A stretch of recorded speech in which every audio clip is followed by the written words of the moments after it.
Hi, Dennis here. The question I had was, what can I do when I experience out of breath after a talk?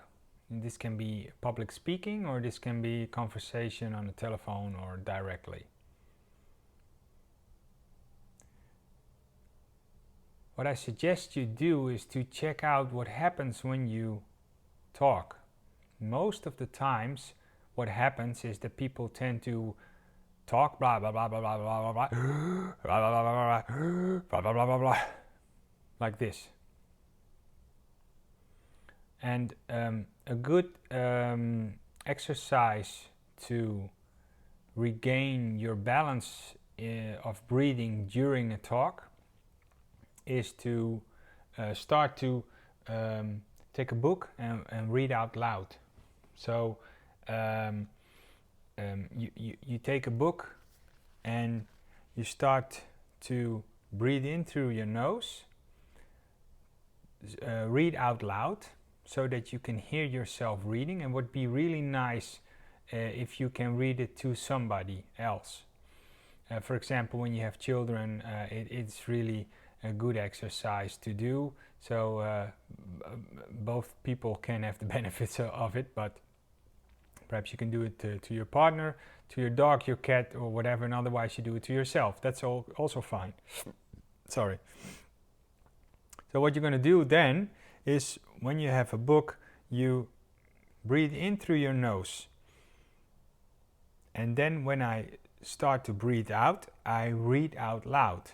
So I'm going to read now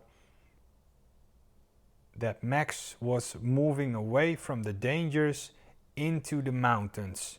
Point. Okay, then I start to breathe in again. He was running his, etc. I'm just imagining this story because I don't have a good book in my hands, but I think you have the idea. So what happens is that you breathe in through your nose, you start to read out loud, and when you experience you need to breathe again, you start to breathe in through your nose again, like this. Only I'm exaggerating it right now. So the idea is that you try to breathe in as if you do not hear yourself breathe in. This takes exercise, but it takes about 2 weeks. So if you do 5-minute out loud readings per day for about 2 weeks, then you will start to hear yourself in a normal conversation as well, and then you will also hear from other people. Really interesting is to listen at the radio or look at the television. News reporters, I love that. You can see it really clear. They talk like yeah, or listen to singers. So if you look at the Italian way of opera, they have learned it a little bit similar as I just explained.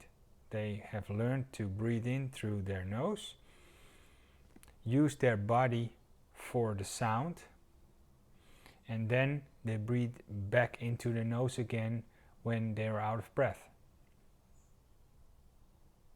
So a client of mine, he